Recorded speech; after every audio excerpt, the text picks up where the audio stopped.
네, 안녕하세요. 봄, 여름, 가을, 겨울 강승훈 원장입니다. 오늘은 여러분께 그 지방이식과 필러에 대해서 좀 말씀을 드리고자 해요. 환자분들이 오셔서 지방이식하고 필러하고 전 뭘 해야 될까요? 하고 물어보시는 경우가 많거든요. 그래서 제가 이제 환자분들한테 이런저런 얘기를 해드리는 부분들이 있는데, 오늘은 그것들을 아주 간략하고 간단하게 여러분들한테 좀 설명드리고자 합니다.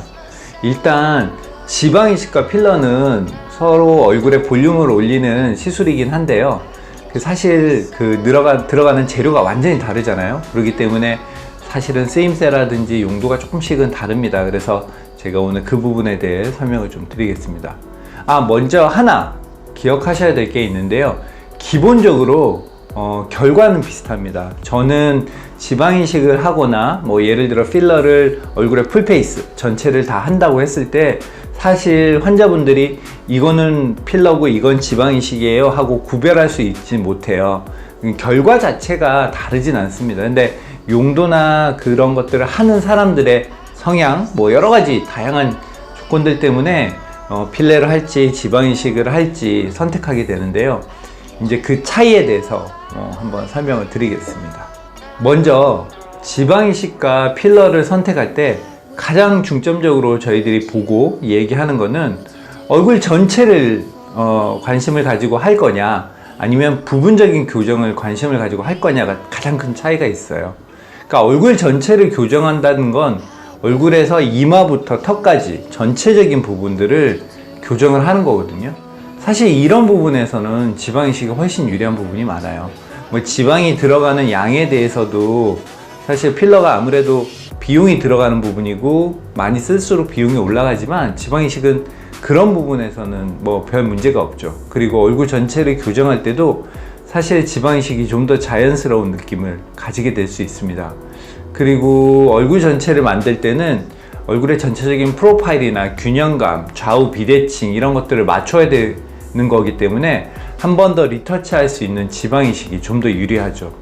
그런데 부분적으로 교정을 하고 싶다, 예를 들어 나는 팔자만 교정을 하고 싶다, 눈 밑만 하고 싶다, 이마만 하고 싶다, 턱만 하고 싶다, 이런 경우라면은 사실은 필러가 더 유리할 수도 있습니다. 물론 그런 작은 부분에서도 지방이식을 하시는 분들이 있지만, 통상적으로 봤을 때 지방이식은 지방을 채취하는 과정이 필요하기 때문에 그런 과정이 좀 번거롭다고 느끼시거나 혹은 부분적으로 교정하시는 분은 아무래도 얼굴 전체보다는 회복하는 것들, 이런 것들에 대해 생각을 많이 하기 때문에 부분적으로 교정하신다면 필러가 좀 더 좋을 수 있습니다.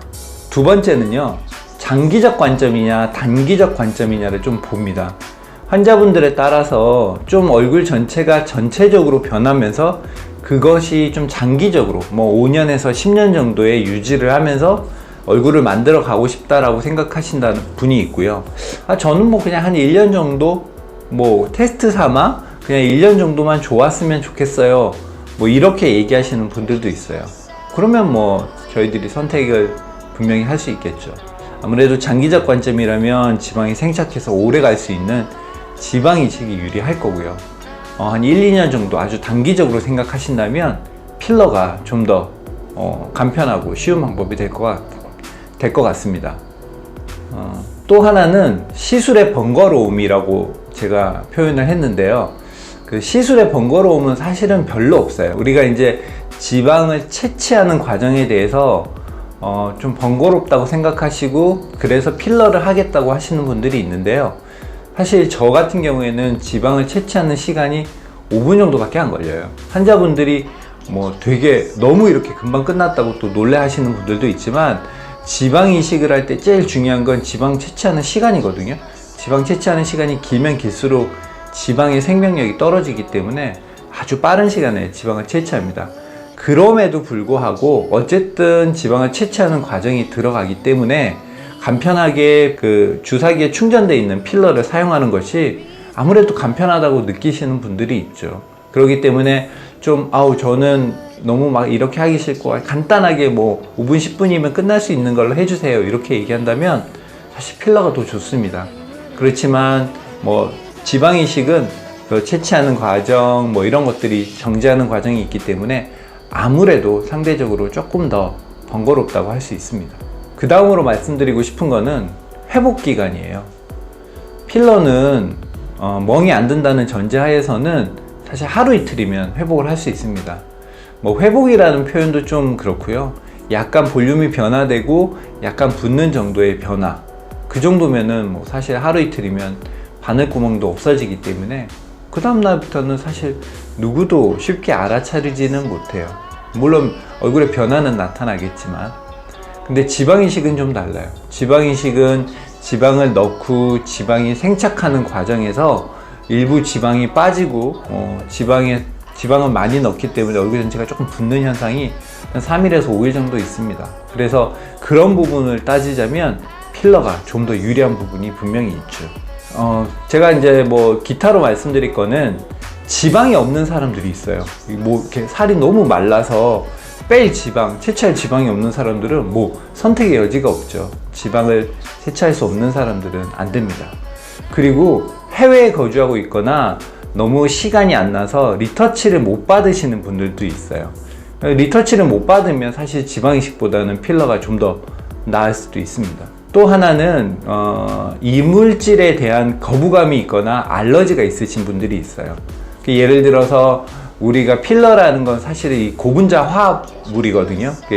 그 고분자 폴리머라고 하는 물질인데, 이런 물질에 대해서는 어쨌든 이물질이니까, 보형물 같은 거니까 내 몸에 넣고 싶지 않다라고 생각하시거나, 또 하나는 예전에 필러를 넣어봤는데 알러지 반응 때문에 녹였다든지 고생했다든지 하는 분들이 있어요. 사실 이런 분들은 필러를 선택하는 건 좋지 않은 선택이라고 생각해요. 마지막으로 특정 부위에 대해서 말씀드리고 싶은데요. 어떤 특정 부위에는 필러 지방이식보다는 필러가 더 좋은 게 있습니다. 저희 개인적으로는 콧대, 애교는 필러를 더 선호합니다. 콧대하고 애교에다 다 지방이식을 할 수 있고요. 지방을 넣는 것 자체는 문제가 없습니다만은 모양을 예쁘게 만들거나 좀 자연스럽게 만드는 데는 콧대하고 애교의 경우에는 필러가 더 좋은 것 같습니다. 이상 지방이식과 필러의 선택과 어떻게 적응증에 대해서 좀 알려드렸는데요. 많이 도움이 되셨다면 구독과 좋아요 부탁드리겠습니다. 감사합니다. 봄, 여름, 가을, 겨울 강승훈 원장이었습니다.